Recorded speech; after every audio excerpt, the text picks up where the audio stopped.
ಒಂದು ಕಾಂಗ್ರೆಸ್ ಆಫೀಸ್ ಅಲ್ಲಿ ನಮ್ಮದೇ ಸಮುದಾಯದ ನಾಯಕರನ್ನ ನಮ್ಮ ವಿರುದ್ಧನೇ ಮಾತಾಡ್ಸಕ್ಕೆ ಬಳಕೆ ಮಾಡ್ಕೊಂಡ್ರು, ಅವರ ಹಿಂದೆ ಯಾರೋ ಇದ್ದಾರೆ ಅನ್ನುವಂತ ಅನುಮಾನವನ್ನ ವ್ಯಕ್ತಪಡಿಸಿದ್ದಾರೆ. ನಾನು 3ನೇ ಬಾರಿ ಶಾಸಕರಿ, ನಮ್ಮ ಹಿಂದೆ ಯಾರಾದ್ರೂ ಇರ್ಬೇಕಾ? ನಮ್ಗೆ ಪ್ರಜ್ಞೆ ಇಲ್ವಾ? ಏನಾಯ್ತು ಅಂತ ನಮ್ಗೆ ಗೊತ್ತಿಲ್ವಾ? ಏನಾಗಿದೆ ಅಂತ ಓಪನ್ ಆಗಿ ನಾನು ಹೇಳಿದ್ದೇನೆ. ಅಲ್ಪಸಂಖ್ಯಾತರಿಗೆ, ಮುಸಲ್ಮಾನ್ ಅಭ್ಯರ್ಥಿಗೆ ಟಿಕೆಟ್ ಕೊಡಿ ಅಂತ ಹೋರಾಟ ಮಾಡಿದೆ ಆದ್ರೆ ಸಿಕ್ತಿತ್ತು. ವ್ಯಕ್ತಿಪರ ಹೋರಾಟ ಮಾಡಿದ್ದಕ್ಕೆ ಒಂದೇ ವ್ಯಕ್ತಿ ಇಲ್ಲ ಅಂದ್ರೆ ಬೇಡ ಅಂತ ಆ ಮಟ್ಟಕ್ಕೆ ಹೋಗಿದ್ದಕ್ಕೆ ತಪ್ಪೋಗಿದೆ ಅಂತ ನಾನು ಹೇಳ್ತಾ ಇದ್ದೇನೆ. ಈಗ ಚುನಾವಣೆಯಲ್ಲಿ ನಿಮ್ಮದೇ ಸಮುದಾಯ ನಾಯಕರು ಈಗ ಎಲ್ಲರೂ ಒಮ್ಮತದ ಅಭ್ಯರ್ಥಿ ಎಂದು ಸಮರ್ಥವನ್ನ ಆಯ್ಕೆ ಮಾಡಿದ್ಮೇಲೆ ನಿಮ್ಮ ಸಮುದಾಯದ ಅಲ್ಪಸಂಖ್ಯಾತ ನಾಯಕರು ಚುನಾವಣೆಯಲ್ಲಿ ಕೆಲಸ ಮಾಡ್ಲಿಲ್ವಾ ಅಥವಾ ಪಕ್ಷದ ವಿರುದ್ಧ ಕೆಲಸ ಮಾಡಿದ್ದಾರೆ? ಅದೆಲ್ಲ ಪಕ್ಷದ ಎಲ್ಲ ಹಿರಿಯರಿಗೆ ಗೊತ್ತಿದೆ. ಯಾವುದೇ ಸತ್ಯವನ್ನು ಗ್ರೌಂಡ್ ಲೆವೆಲಲ್ಲಿ ಆಗಿರ್ತಕ್ಕಂಥ ವಿದ್ಯಮಾನಗಳು ಅವರಿಂದ ದೂರ ಇಲ್ಲ, ಎಲ್ಲ ಗೊತ್ತಿದೆ. ಯಾರು ಕಾಂಗ್ರೆಸ್ ಮತವನ್ನು ವಿಭಜನೆ ಮಾಡಿ BJP ಗೆಲ್ಲಿಸ್ಬೇಕು ಅಂತ ಹೋರಾಟ ಮಾಡಿದರು, ಯಾರು ಬೇರೆ ಬೇರೆ ಇಡೀ ರಾಜ್ಯದ ಬೇರೆ ಬೇರೆ ಕಡೆಯಿಂದ ಅವರ ಸಮರ್ಥಕರನ್ನು ಗ್ರೌಂಡ್ ಲೆವೆಲ್ ಕಳಿಸಿ ಕಾಂಗ್ರೆಸ್ ವಿರುದ್ಧ ಮತ ವಿಭಜನೆ ಆದರೆ BJP ಗೆಲ್ಲಿ ಅಂತ ಆ ಉದ್ದೇಶದಿಂದ ಹೋಗಿ ಹೋರಾಟ ನಡೆಸಿದ್ದಾರೆ ಅಂತ ಎಲ್ಲ ಗೊತ್ತಿದೆ, ಪಕ್ಷಕ್ಕೆ ಗೊತ್ತಿದೆ. ನಾನು ಹೇಳ್ಬೇಕಂತದ್ದು ಏನಿಲ್ಲ. ಅದ್ರ ಇಂಪ್ಯಾಕ್ಟ್ ಆಗಿದೆ ಸರ್? ಯಾವುದೂ ಇಂಪ್ಯಾಕ್ಟ್ ಆಗಿಲ್ಲ. ಕಾಂಗ್ರೆಸ್ ಪಕ್ಷದ ಅಭ್ಯರ್ಥಿ ದೊಡ್ಡ ಅಂತರದಿಂದ ಗೆಲ್ತಾರೆ. ಇಷ್ಟೆಲ್ಲ ಮಾಡಿದ್ರೂ ಇಂಪ್ಯಾಕ್ಟ್ ಆಗಿಲ್ಲ. ಸರ್, ಇನ್ನೊಂದು ಅಲ್ಪಸಂಖ್ಯಾತರ ಮುಖಂಡರು ಅಂತ ಹೇಳಿದ್ರೆ ಜಮೀರ್ ಅಹಮದ್ ಒಬ್ರೆ ಅನ್ನೋ ರೀತಿಯಲ್ಲಿ ಇತ್ತು. ಇದೀಗ ನೀವು ಮತ್ತೆ ಸಲೀಂ ಅಹಮದ್ ಅವರಿಬ್ರು ಹೋಗಿ ಸಮುದಾಯವನ್ನ ಕನ್ವಿನ್ಸ್ ಮಾಡಬಹುದು ಅನ್ನುವಂತ ಸಂದೇಶ ರವಾನೆ ಮಾಡಿರುವಂತ ಕಾರಣಕ್ಕಾಗಿ ಈ ತರದ ಮುನಿಸು ಏನಾದ್ರು ಶುರುವಾಗಿದೆ? ನಮ್ಮ ರಾಜಕಾರಣ ನಾವೇ ಅಂತ ಮಾಡೋರಲ್ಲ. ಕೆಲವ್ರಿಗೆ ಇದ್ದಿರ್ಬೋದು, ನಾನು ಬಿಟ್ರೆ ಬೇರೆಯವರಲ್ಲ, ಬೇರೆ ಯಾರು ಲೆಕ್ಕಕ್ಕೆ ಇಲ್ಲ. ನಾನು ಒಬ್ಬನೇ, ನಾನು ಇಲ್ಲದೆ ಇದ್ರೆ ಯಾರು ಕೇಳೋರಿಲ್ಲ, ಗತಿ ಇಲ್ಲ ಈ ಸಮುದಾಯಕ್ಕೆ ಅಂತ ಕೆಲವ್ರಿಗೆ ಇರ್ಬೋದು. ಅದು ನಮ್ಗಂತೂ ಇಲ್ಲ. ಪಕ್ಷಕ್ಕಿಂತ ಸಮುದಾಯ ಮುಖ್ಯ.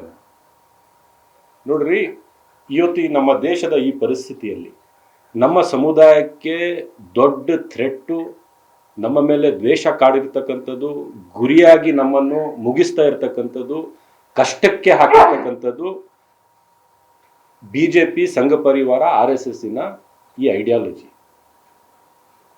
ನಾವು ಸಂವಿಧಾನದ ಪರವಾಗಿ ನಿಂತ್ಕೋಬೇಕು. ಸಂವಿಧಾನದ ಪರವಾಗಿ ಯಾವ ಪಕ್ಷ ಆ ಆಶೆಯನ್ನು ಈಡೇರಿಸ್ತದೆ ಆ ಪಕ್ಷ ಜೊತೆ ಗುರುತಿಸ್ಕೋಬೇಕು ಅಲ್ಪಸಂಖ್ಯಾತರು. ಅದು ಕಾಂಗ್ರೆಸ್ ಪಕ್ಷ ಸಂವಿಧಾನದ ಪರವಾಗಿ ಇರ್ತಕ್ಕಂಥ ಪಕ್ಷ. ಸೊ ಅದು ಬೇರೆ ಬೇರೆ ಹೇಗಾಯಿತು? ಯಾವುದೇ ಶೋಷಿತ ವರ್ಗ ಇರಲಿ ಈ ದೇಶದಲ್ಲಿ, ಅವರು ಕಾಂಗ್ರೆಸ್ ಪಕ್ಷದ ಪರವಾಗಿರಬೇಕು. ಇಲ್ಲದೇ ಇದ್ರೆ ಅವ್ರಿಗೆ ಉಳಿಗಾಲ ಇಲ್ಲ. ನಾವು ಒಂದು ಶೋಷಿತ ವರ್ಗ ಈ ದೇಶದಲ್ಲಿ. ನಾವು ಕೂಡ ಸಂವಿಧಾನದ ಪರವಾಗಿ ಇರ್ತಕ್ಕಂಥ ಕಾಂಗ್ರೆಸ್ ಪಕ್ಷದ ಜೊತೆ ನಾವು ಗುಡಿಸ್ಕೊಂಡಿದ್ದೀವಿ. ಕಾಂಗ್ರೆಸ್ ಪಕ್ಷನೂ ಕೂಡ ನಮಗೆ ವಿಶ್ವಾಸಕ್ಕೆ ತಗೊಂಡು ಮುಂದೆ ಹೋಗಿದೆ. ಸೊ ನೀವು ಪಕ್ಷ ಮುಖ್ಯ ಅಥವಾ ಸಮುದಾಯ ಮುಖ್ಯ ಅಂತ ಕೇಳದೆ ಅದು ಸರಿ ಇಲ್ಲ. ಸರ್, ಈಗ ಈ ರಿಸಲ್ಟ್ ಬರೋಕ್ಕೆ ಮುಂಚೆ ಯಾಕೆ ಈ ಥರ ಕಂಪನ ಅಂತ? ಒಂದು, ಅಬ್ದುಲ್ ಜಬ್ಬಾರ್ ಅವರು ರಾಜೀನಾಮೆ ಕೊಡಿ ಅನ್ನೋ ಸೂಚನೆ ಬಂತು, ಅವ್ರು ರಾಜೀನಾಮೆ ಕೊಟ್ಟರು. ನಜೀರ್ ಅಹಮದ್ ಅವ್ರಿಗೂ ಕೂಡ ರಾಜೀನಾಮೆ ಕೊಡಿ ಅನ್ನೋ ಸೂಚನೆ ಬಂದಿದೆ ಅಂತ ಹೇಳ್ತಾ ಇದ್ದಾರೆ. ಯಾಕೆ ಇಷ್ಟೊಂದು ಆತಂಕ ಹೈಕಮಾಂಡ್? ಆತಂಕದ್ದು ಯಾವುದೇ ರೀತಿಯ ಆತಂಕ ಇಲ್ಲ. ಒಂದು ಪ್ರಚಾರ ಅಪಪ್ರಚಾರ ಮಾಡಿದ್ದಾರೆ. ಏನು ಮಾಡಿದ್ದಾರೆ? ಕಾಂಗ್ರೆಸ್ ಪಕ್ಷದಿಂದ ಅನ್ಯಾಯ ಆಯಿತು ಅಂತ ಹೇಳಿದರು. ಕಾಂಗ್ರೆಸ್ ಎಷ್ಟೇ ನಾವು ಬಲವಂತ ಮಾಡಿದ್ರು ಟಿಕೆಟ್ ಕೊಟ್ಟಿಲ್ಲ ಅಂತ ಒಂದು ಸಂದೇಶ ಹೋಗಿದೆ. ನಮ್ಮ ಸಮುದಾಯಕ್ಕೆ ಹೋಗಿದೆ, ಸಮಾಜಕ್ಕೂ ಹೋಗಿದೆ. ಅದನ್ನು ನಾನು ಭಾಳ ಸ್ಪಷ್ಟವಾಗಿ ಹೇಳ್ತಾ ಇದ್ದೇನೆ. ಸತ್ಯ ಏನಂದರೆ, ಅಲ್ಪಸಂಖ್ಯಾತರ ಅಭ್ಯರ್ಥಿ ಆಗಬೇಕು, ಮುಸ್ಲಿಂ ಅಭ್ಯರ್ಥಿ ಆಗಬೇಕಂತ ಹೋರಾಟ ನಡೆಸಿದರೆ 3, 4, 5 ಹೆಸರು ಇರಬೇಕಿಲ್ಲ. ಕೇಳಿ ಎಲ್ಲ ಸೀನಿಯರ್ ಲೀಡರ್ಸ್ಗೆ.